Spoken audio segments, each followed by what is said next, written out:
জুমার খুতবা অন্য খুতবার থেকে আলোক।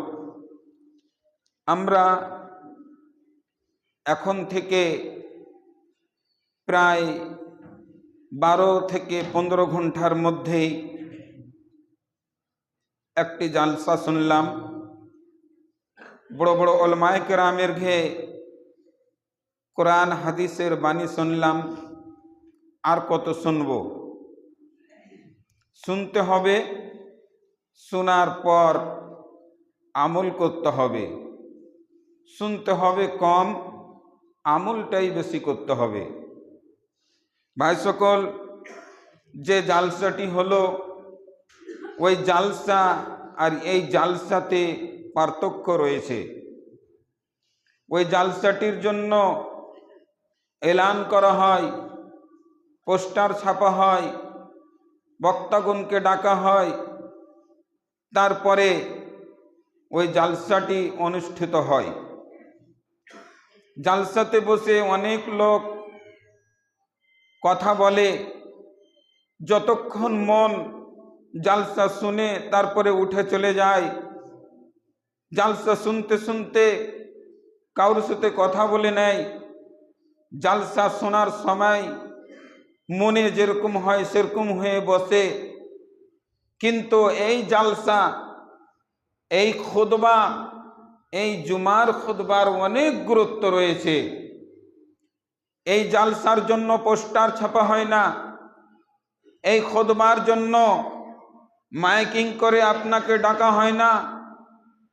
এই খুতবার জন্য বাজার কিংবা কোনো মেলা ঠেলা লাগে না।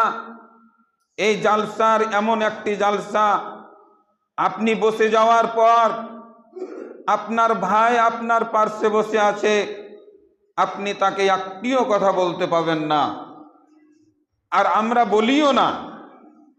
কত সুন্দরভাবে সবাই বসে আছেন, কেউ কাউকে কোনো একটা কথা বলে না, কেউ মন হলে উঠে চলে যায় না। যখন ইচ্ছা তখন এসে বসে গেলাম, যখন ইচ্ছা তখন উঠে চলে গেলাম। এই খুতবার গুরুত্ব হলো এটাই। জুমার দিন আল্লাহর রসুল মুহাম্মদুর রাসূলুল্লাহ সাল্লাল্লাহু আলাইহি ওয়াসাল্লাম সাহাবায়ে কেরামের সামনে দাঁড়িয়ে গিয়ে দুটি খুতবা দিতেন। 1 নম্বর খুতবা দেওয়ার পর আল্লাহর রসুল মিম্বারে বসে যেতেন। 2 মিনিট, 1 মিনিট, আধ মিনিট বসে যাওয়ার পর আল্লাহর রসুল আবার দাঁড়িয়ে খুতবা বলতেন। তারপরে 2 রাকাত নামাজ আদা করতেন। আমরা সেম আল্লাহর রসুলের কথা মতো আল্লাহর রসুল সাল্লাল্লাহু আলাইহি সাল্লামের पैरवी করতে গিয়ে আমরা ওইভাবেই খুতবা আদায় করছি। খুতবা শোনাটা খুবই জরুরি। আমরা আসছি, কিছু বসে ঘুমিয়ে নিচ্ছি, কিছু এইদিক ওদিক হচ্ছে, তারপরে 2 রাকাত নামাজ পড়ে চলে যাচ্ছি। এই খুতবা আর অন্য খুতবা অনেক পার্থক্য রয়েছে। আল্লাহ তাবারক ওয়া তাআলা আমাদেরকে সচার বলার আর আমল করার তৌফিক দেন। ভাই সকল, আমি খুতবার মাধ্যমে সূরা আলে ইমরান থেকে 2-3টি আয়াত এবং তিরমিজি শরীফের একটি রওয়ায়াত পড়ে শুনিয়েছি।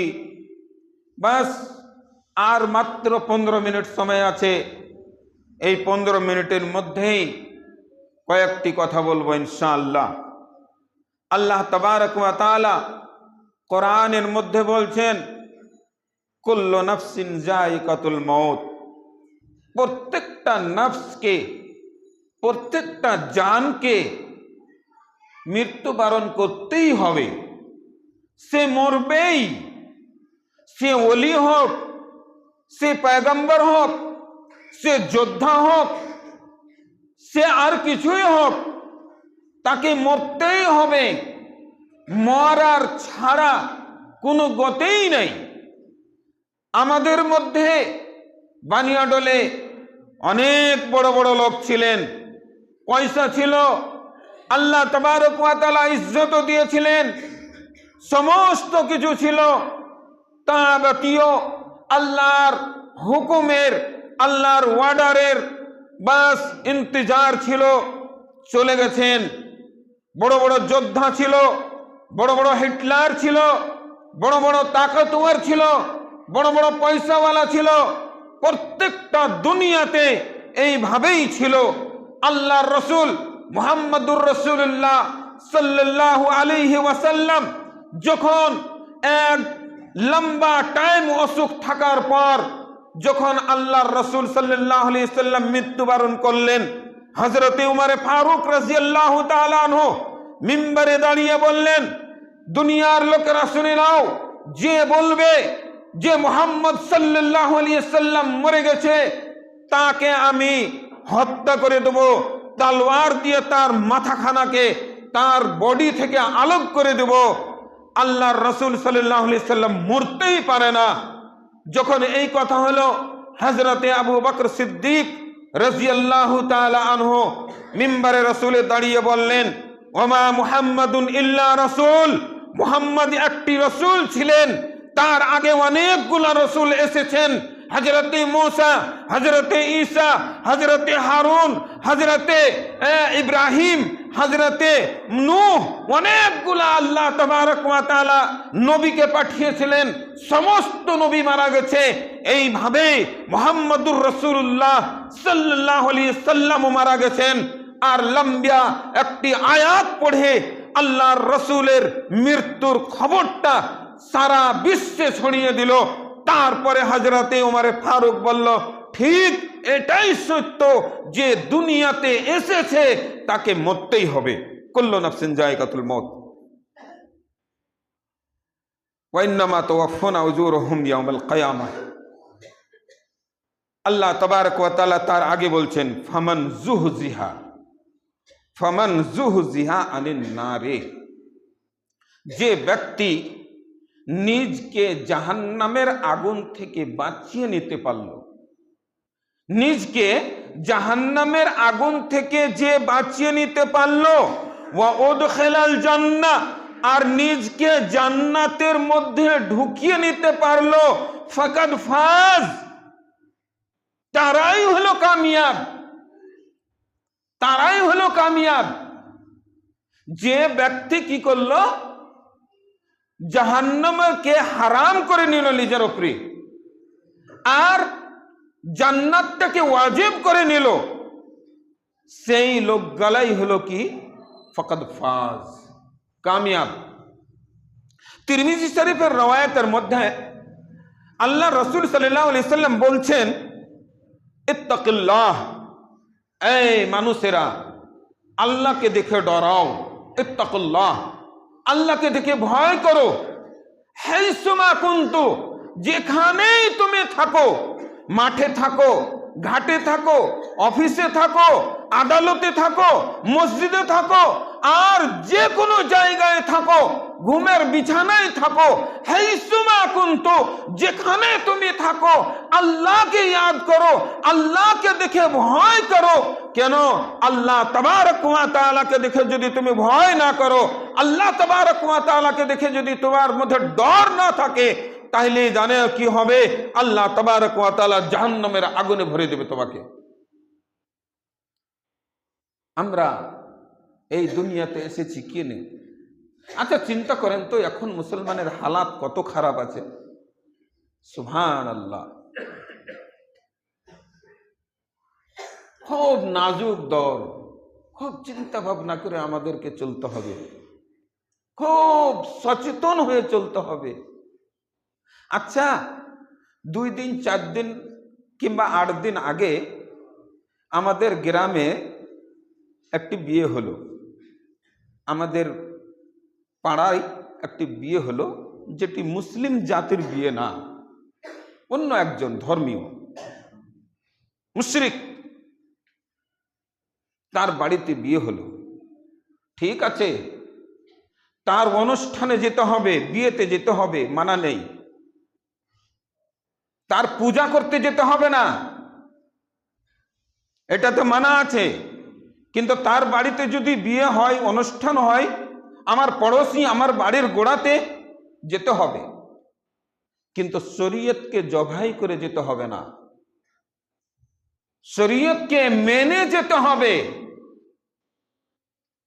আপনি আল্লাহ রসুল সাল্লাল্লাহু আলাইহি সাল্লাম কোরআনের মধ্যে বলছেন কি জানেন? আল্লাহ তাবারক ওয়া তাআলা কোরআনের মধ্যে বলছেন কে আল্লাহ তাবারক ওয়া তাআলা কিয়ামতের দিন ওই কওমকে ওর মধ্যেই উঠাবেন যারা যেরকম মান তাশাব্বাহা বিকওমিন ফাহুয়া মিনহুম। কেউ যদি কোনো গায়ের মুসলিম হয়ে জিন্দগি কাটায় তো কিয়ামতের মাঠে আল্লাহ তাবারক ওয়া তাআলা গায়ের মুসলিম করে ওকে উঠাবে। কেউ যদি চোর হয়ে জিন্দগি কাটায় তো চোরের মতন করে আল্লাহ তাবারক ওয়া তাআলা তাদের সাথেই উঠাবে শাস্তি দেওয়ার। আল্লাহ রসুল সাল্লাল্লাহু আলাইহি সাল্লামের একটি হাদিস শুনেন বুখারী শরীফের। উলামায়ে কেরাম বসে আছে, জিজ্ঞাসা করবেন। আল্লাহ রসুলকে সাহাবায়ে কেরামেরা এসে জিজ্ঞাসা করছে, আল্লাহ রসুল, আমরা এক জায়গায় গিয়েছিলাম, ওখানে গিয়ে আমাদের খাওয়া দাওয়ার জন্য কোনো বাসন নাই, থালি নাই, বাসন নাই, হাঁড়ি নাই, কিসে রান্না করব, কিসে খাবো, কোনো রকমের কোনো হাঁড়ি টাড়ি নাই, তো কি করব আল্লাহ রসুল? আর ওখানে মুসলমানও নাই। তখন আল্লাহ রসুল কি বললেন জানেন? ওখানে কি আহলে কিতাব আছে? আহলে কিতাব, আহলে কিতাব কাকে বলে জানেন? ইহুদি নাসারা, যাদের প্রতি কোরআন মাজিদের আগে যেটা কিতাব এসেছিল, ইনজিল কিংবা তাওরাত, ওই কিতাবের প্রতি যাদের ঈমান ছিল ওকে আহলে কিতাব বলা হয়। আর আহলে কিতাব মানে হচ্ছে ইহুদ ও নাসারা। এখনকার দৌরে যেগুলা ইহুদ ও খ্রিস্টান আছে তাদের কথা বললেন আল্লাহ রসুল। ওখানে যদি আহলে কিতাব থাকে তো তাদের বাড়ি যাও, গিয়ে তাদের বাসন, তাদের হাঁড়ি বার্তন গালা নিয়ে এসো, আর নিয়ে এসে সুন্দরভাবে ধুয়ে সাফ করে 7 বার মাঞ্জে তারপরে ওতে খানা টানা রান্না করো, তারপরে খাও। আহলে কিতাবের কাছে যেতে বলছে। কিন্তু আল্লাহ রসুল এই কথাটা বলেননি যে তুমি কি ওখানে কোনো মুশরিকিনের বাড়ি যদি থাকে তো মুশরিকিনের হাঁড়ি গেলা নিয়ে নাও, নিয়ে তখন তুমি রান্না করে খাও। আল্লাহু আকবার। আব আমরা চিন্তা করব যে আমরা কিভাবে জিন্দগি কাটাচ্ছি। হায় হায় হায়, আমরা তো আমরাই আছি, আমাদের ছেলে পেলে, যেগুলা গার্জেন নিজের ছেলেকে শাসন করতে পারেন না, কিয়ামতের দিন আপনি জবাব দেবার জন্য তৈয়ার থাকেন। আল্লাহু আকবার। কি জবাব দিবেন? আচ্ছা জানেন, ছেলে পেলে তো ছেলে পেলে জানেন, বড় বড় লোক, বাসৌর গ্রামের ভালো ভালো লোক, খেতে মানা নেই, যেতে মানা নেই বললাম, কিন্তু শরীয়তকে জবাই করে না, শরীয়তকে জবাই করে না। তওবা করবেন, আস্তাগফিরুল্লাহ। ওই হাদিসটাই আমি এখানে নোট করেছি। ইত্তাকুল্লাহ, আল্লাহকে দেখে ডর করো। হাইসুমা কুনতু, যেখানে থাকো। একজন গায়র মুসলিমের বাড়িতে বিয়ে খেতে গেছো, ওখানে গিয়েও আল্লাহকে দেখে ডর করো। এক জায়গায় কোনো আল্লাহর কোনো অন্য কাজে গেছো, ওখানে গিয়েও আল্লাহকে দেখে ডর করো, আল্লাহকে দেখে ভয় করো। আর আল্লাহ রাসূল সাল্লাল্লাহু আলাইহি সাল্লাম আগে বলছেন, ওয়াতবিআস সাইয়্যাতুল হাসানা, আর তোমার যে ভুল হয়ে গেছে, তোমার থেকে যে গুনাহ হয়ে গেছে, যে তুমি গুনাহ করে নিয়েছো, ওই গুনাহটা করার পর as-সাইয়্যাতুল হাসানাত, ওই গুনাহগুলোকে নেকি দিয়ে বদলে দাও, তওবা করে নাও। আস্তাগফিরুল্লাহ, আল্লাহ ভুল হয়েছে মনে হয়, একটা ভালো কাম করে নাও, আস্তাগফিরুল্লাহ পড়ে নাও, আউযু বিল্লাহি মিনাশ শাইতানির রাজিম পড়ে নাও। আল্লাহ তাবারক ওয়া তাআলা বলবে কি, ওর গুনাহ খাতাকে আল্লাহ তাবারক ওয়া তাআলা মাফ করে দিবেন। তারপরে কি, তামহুহা, আরবি শব্দ, তার মানে আল্লাহ তাবারক ওয়া তাআলা মুছে দিবে। এইভাবে যেভাবে মুছে দেয় গুনাহ খাতাগুলোকে আল্লাহ তাবারক ওয়া তাআলা মুছে দেবে। তারপরে দুটি কথা বলছেন আল্লাহ রাসূল সাল্লাল্লাহু আলাইহি সাল্লাম, ওয়া খালিকিন নাসা বিখুলকিন হাসানিন, আর মানুষের সাথে খুব সৌন্দর্যভাবে কথা বলো, সুন্দরভাবে কথা বলতে হবে, আখলাক চরিত্র যেন ভালো থাকে। এটা আল্লাহ রাসূলের বাণী। আমরা এইভাবেই জিন্দেগি কাটাবো। আমরা যেন জিন্দেগি কাটাই তো ভালোভাবে, মুসলিম হয়ে জিন্দেগি কাটাই। আমরা এদিক ওদিককার কথা না শুনে যেইভাবে আল্লাহ রসুল আমাদেরকে বলেছেন সেইভাবে যেন জিন্দেগি কাটাই। আল্লাহ তাবারক ওয়া তাআলা আমাদেরকে কোরআন হাদিসের প্রতি আমল করার তৌফিক দেন। আকুলু কওলি হাযা আস্তাগফিরুল্লাহ লি ওয়া লাকুম ওয়া লিসাইরিল মুসলিমিন আলহামদুলিল্লাহি রাব্বিল আলামিন।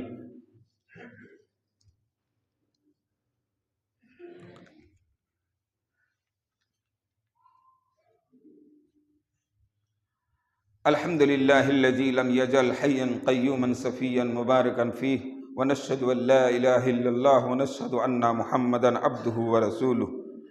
ভাই সকল, আমি যে কোরআনের আয়াতটি পড়েছিলাম তার লাস্টিক আছে কি, ওয়ামাল হায়াতুদ দুনিয়া ইল্লা মাতাউল গুরুর। আর এই যে দুনিয়াবি জিন্দগি, আচ্ছা বলেন তো, যারা যারা খুব ভালো বাড়ি বানিয়ে নিয়েছে তারাই কি ভালো? যারা খুব সুন্দর সুন্দর লেবাস পরে থাকছে তারাই কি ভালো? এই দুনিয়ার ব্যাপারে আল্লাহ তাবারক ওয়া তাআলা নিজেই কোরআনের মধ্যে বলছেন ওয়ামাল হায়াতুদ দুনিয়া। আর দুনিয়ার জিন্দগি যেটা আছে, এই দুনিয়ার জিন্দগিটা জানেন কি, মাতাউন, ये একটু বাস খেল তামাশার দুনিয়া, আর গরুর এটা শেষ হয়ে যাবে, নিস্ত নাবুদ হয়ে যাবে, থাকবে না। থাকবে কি? যেগুলা আমল করেছেন। আমল কি করেছেন? রাত্রে জালসায় টাকা দান করেছেন, এটা থাকবে। মসজিদ বানাবেন, মসজিদ বানাতে দান করবেন, এটাই থাকবে। আল্লাহর রাস্তায় দান করেছেন, ওটাই থাকবে। গরিব মিসকিনকে দিয়েছেন, ওটাই থাকবে। এই জিনিসটা থাকার, আর দুনিয়াতে যার বাড়ি গাড়ি ঘোড়া সমস্ত জিনিস আছে, এই দুনিয়াতেই থেকে যাবে, কোনো কিছুই সাথে যাবে না। একটু ছোট্ট করে একটা কথা শুনেন। আল্লাহর রসুল লাস্ট যেদিন আল্লাহর রসুল মারা যাবেন, সেদিন আল্লাহ রসুল হজরতে আয়েশা রাদিয়াল্লাহু তাআলা আনহার কামরাতে হজরতে আয়েশার বুকের উপরে মাথাটা রেখে আল্লাহ রসুল বসে আছেন, পাগুলোকে লম্বা লম্বা করে রাখা আছে। আল্লাহ রসুল সাল্লাল্লাহু আলাইহি সাল্লাম এর মধ্যেই বলছে যে এই শোনো শোনো শোনো, মানে যেমন চমকে উঠে সেরকম, এই ঘরের ভিতরে যাও তো, একটু সোনা রাখা আছে, সোনা। আল্লাহু আকবার, হাদিসের কথা বলছি, কিসসা কাহিনী। একটু সোনা রাখা আছে, ওই সোনা টুকা নিয়ে এসো আমার কাছে। সোনা নিয়ে আসা হলো। তারপরে আল্লাহ রসুল কি করলেন জানেন? ওই সোনা টুকাকে সাদকা করে দিলেন। আল্লাহর রাস্তায় তাকে কি করলেন? বেটে দিলেন, গরিব মিসকিনকে দিয়ে দিলেন। তারপরে একটা কথা আল্লাহ রসুল বললেন, আমি চাই না যে আল্লাহ তাবারক ওয়া তাআলার কাছে এইভাবে যাব যে তো জিজ্ঞাসা করবে আল্লাহ তাবারক ওয়া তাআলা আমাকে, কে তোমার বাড়িতে একটু সোনা রাখা ছিল, যে সোনাটি অন্যজনের হক ছিল, ওই সোনাতে, ওই সোনাটিকে তুমি রেখে কেন চলে আসবে? আল্লাহু আকবার। তারপরে আল্লাহ রাসূল সাল্লাল্লাহু আলাইহি সাল্লামের মৃত্যু হচ্ছে। চিন্তা করেন আমরা কিভাবে জিন্দগি কাটাচ্ছি।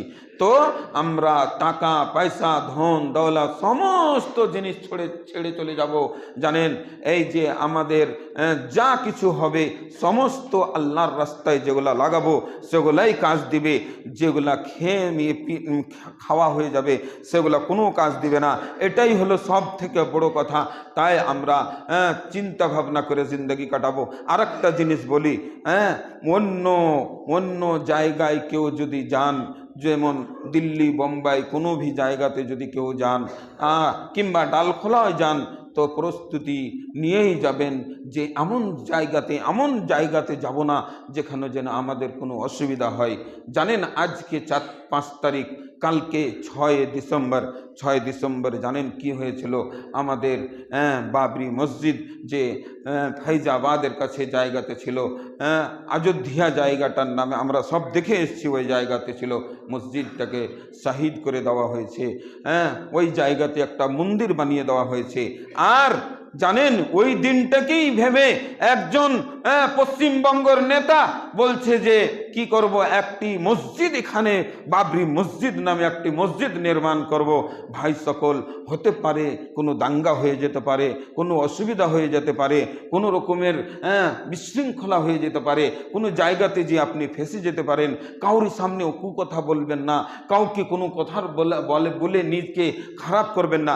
এই সব জিনিস থেকে বেঁচে থাকবেন। আল্লাহ তাবারক ওয়া তাআলা যেন আমাদেরকে ইসলামকে যদি আমরা মানি, কোরআনকে যদি মানি, শরীয়তকে যদি মানি, নামাজকে যদি পাবন্দির সাথে পড়ি, ইনশাআল্লাহ একটি মসজিদ না 5টি মসজিদ আমাদের নির্মাণ হবে।